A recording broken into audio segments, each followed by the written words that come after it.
A federal judge has placed a temporary halt on President Trump's attempts to freeze trillions of dollars in federal spending. Illinois officials say the administration lied to them about what they plan to do. Our political reporter Paris Schutz has the latest developments in this fast-developing story.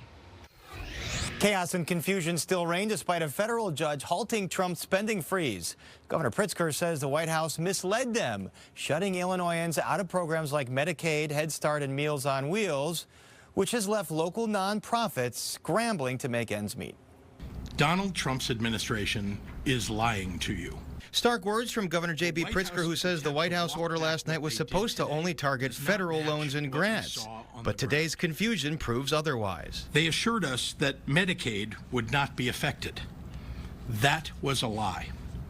Our state agencies were unable to access the Medicaid system until an hour ago, preventing payments for services. The immediate impact is just one of chaos and confusion and distress. Mark Ishog is the president of Thresholds, a nonprofit that provides housing, substance abuse prevention, and mental health programs to disadvantaged communities.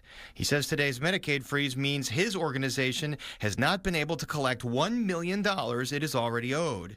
Ishog says Thresholds gets $70 million per year from the federal government, more than half of its budget. If that money goes away, he says it could mean hundreds of thousands of people on the streets and higher crime. We've been around since 1959. For over 65 years, we have provided home, health, and hope to the most vulnerable people in Chicago. And all of that is being put at risk. Today, the White House press secretary said the purpose of the mandate is so agencies can review spending on things that the Trump administration is trying to outlaw, like DE&I, quote, woke gender ideology, and the Green New Deal, even though there is no law by that name. This is not a blanket pause on federal assistance and grant programs from the Trump administration.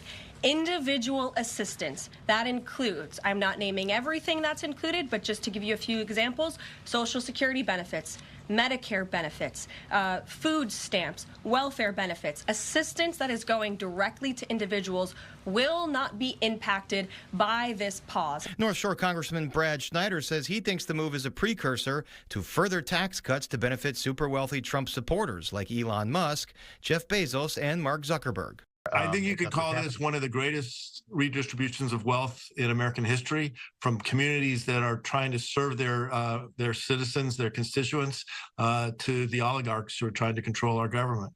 And Pritzker says that when he tried to contact federal agencies, they said they were instructed not to give any guidance on the spending freeze. The judge's temporary stay is in effect till February 3rd. Paris Schutz, Fox 32, Chicago.